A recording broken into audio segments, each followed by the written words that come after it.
Aviation Ministry has finally dropped the curtains and come out with its draft aviation policy, which could rework the entire civil aviation structure in the country. So be it domestic connectivity or replacing the archaic 5/20 rule, which, by the way, the draft policy is ambivalent on, or to try and make India the aircraft maintenance hub in Asia. The draft policy does cover a lot of ground. Sindhu Bhattacharya, who tracks the aviation sector closely, sent in her report. So 2% cess on flyers taking flights from 10 routes, so that those people, those Indians who have not taken a flight before, can actually get to fly. India is preparing its infrastructure and policy to get flying to remote and regional areas. For this, there is 2% cess, like I said, capping of fares at 2,500 per hour of flying, a host of incentives by the state government, the central government, airports and other stakeholders to encourage what are called as scheduled commuter airlines. But where the policy lacks, or where the policy is ambiguous, is on the critical 5/20 rule, where the policy again offers three options instead of clearly stating whether it should be abolished or it should be kept. The domestic flying credits rule, which is one of the options, has been played by airlines in the past, but it continues to be one of the options in the draft policy.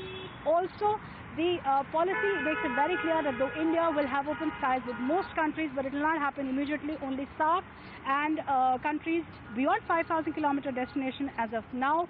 There is also a mention of consideration of increasing FDI in airlines beyond 51%, but that also is not a given and only a consideration after the next 5 years.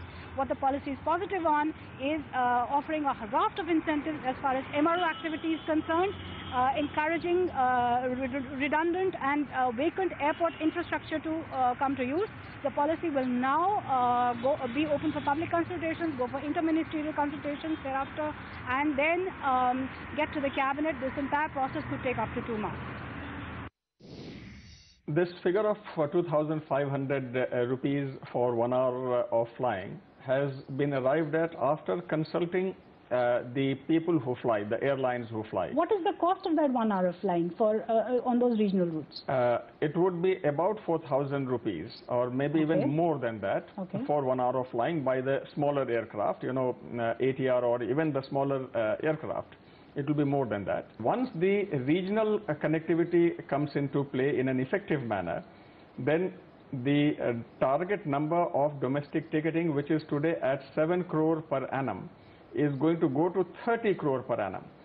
And this fourfold increase in about 7 years as we anticipate, I think it should be very, very good news and music to the ears of airline companies. My option is actually a combination of 520 as well as route dispersal guidelines. If both can be unshackled, then I think it creates a level playing field. Neither will we be advantaged or disadvantaged in a particular way, and neither will a new player be advantaged or disadvantaged in a particular way. I thought the civil aviation draft was actually a very good draft. You know, it looked at, increasing the growth in the sector and looked at doing a few things which are a lot more progressive.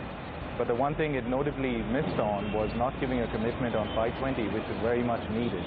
This is what, will help boost sentiments from investors coming into the industry. It'll level the playing field. It'll make sure that we continue to keep growing in this industry of ours. Our position is that the 520 must go. Abolition of 520 will benefit all airlines. It's not just about Vistara and startups. Abolition of 520 will benefit India. Abolition of 520, complete abolition, will spur employment, trade and investment and tourism. Now, maybe I should, correct that. It's not just about 520. If you look at the draft aviation policy, I believe there are 21 pages in all. It covers a comprehensive slew of measures. We've always been great supporters of regional connectivity.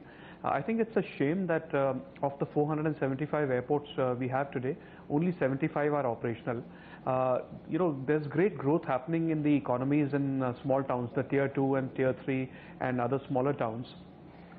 And I think if we can provide them air connectivity, you would see a multiplication of that growth, both in terms of their economy and in terms of tourism. So those are the reactions coming into the draft civil aviation policy. Consensus that this is a good first move. Now let's shift